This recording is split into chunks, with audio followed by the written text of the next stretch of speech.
Hi, this is the WTF SDK item creation tutorial part 1.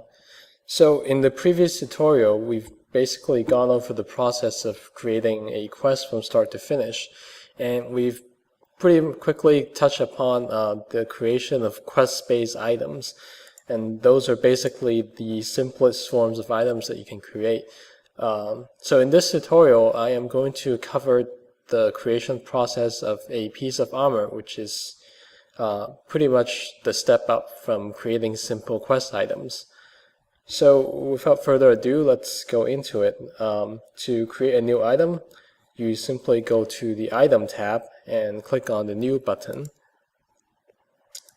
So you will basically fill out the exact same information as creating the quest item. So starting with name,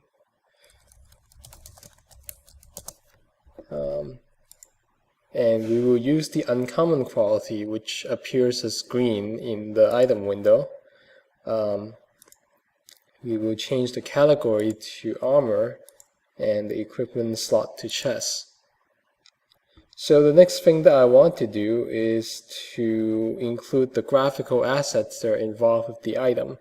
I've already imported what I need in the previous tutorials, so if you remember, these all have to go inside the resource folder in order for them to work properly. So I've already prepared a chest item inventory icon, and I will reuse the same image as the drop image, which technically wouldn't really appear in the game, but it's always nice to have something just in case. So the next step is to type in the description of the item, and I'm just going to come up with a quick and dirty one here.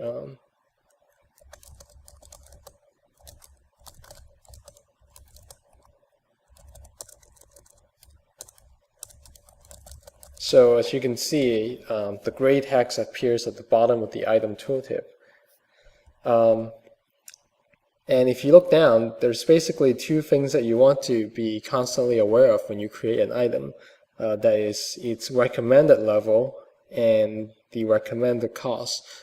So both of them are generated through a series of internal value tracking that the editor uses to determine basically how powerful the items is in relationship to the level of a character who should be equipping it. So for example, if I say I'm just going to start adding in these stat bonuses to the item, so again, you can type it in or use the mouse to drag the numbers, and as you can see, the stat bonuses appears on the item right now, and the recommended level have been bumped up from 1 to 3. Also, it came up with a recommended purchase cost of 48 silvers and 0 coppers. So the actual purchase cost of the item is entirely up to you as the user of this editor. But obviously the system is designed so that the cost of the items are balanced based on their power levels. So you can obviously round numbers, like making the item cost 50 silver instead of 48. So one more thing that I want to add to finish this item is to add armor value to the item. So by default, it doesn't actually have an armor value. So the editor comes with 4 presets: cloth, leather, mail, plate. So basically the 4 types that you actually see in World of Warcraft. They actually have no bearing on the value of both the level requirement or the suggested cost of the item, but obviously you need to be aware that the armor value of the item does provide some sort of power to the item itself. So since this is a piece of leather armor, I'm going to choose leather as my armor type, and it automatically adds the appropriate armor value based on the suggested level that's calculated through other stat bonuses that you've already applied to the item, which is why you want to set the armor type of the item last. So that's basically it for the item editor. So I'm going to save and close this and try to add this item into the game. So the easiest way to do it is to either make it a drop somewhere in the map, or a more logical place to put the item is to make it a quest reward. And so in last editor, we've already created this quest which hands out experience and coins. So to add one step further, I'm going to add an item reward, which is the default reward type. And I am going to import and select the leather armor that I've just created.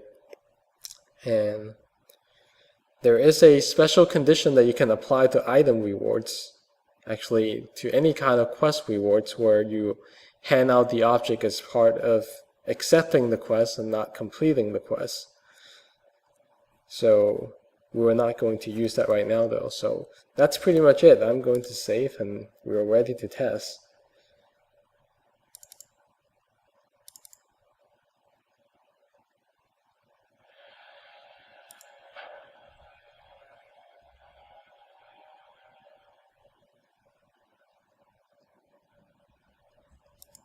So I'm going to pick up the quest really quickly.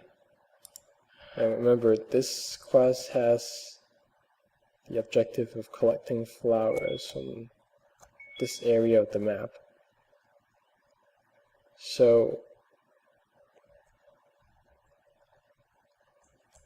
when I complete the quest, pick up the item, and I pick up the experience and all that good stuff. So as you can see, the tooltip of the items are identical as the one in the editor, and I can, since this is an equipable item, I can just double click to equip it. So that's basically it, and I will see you in the next tutorial.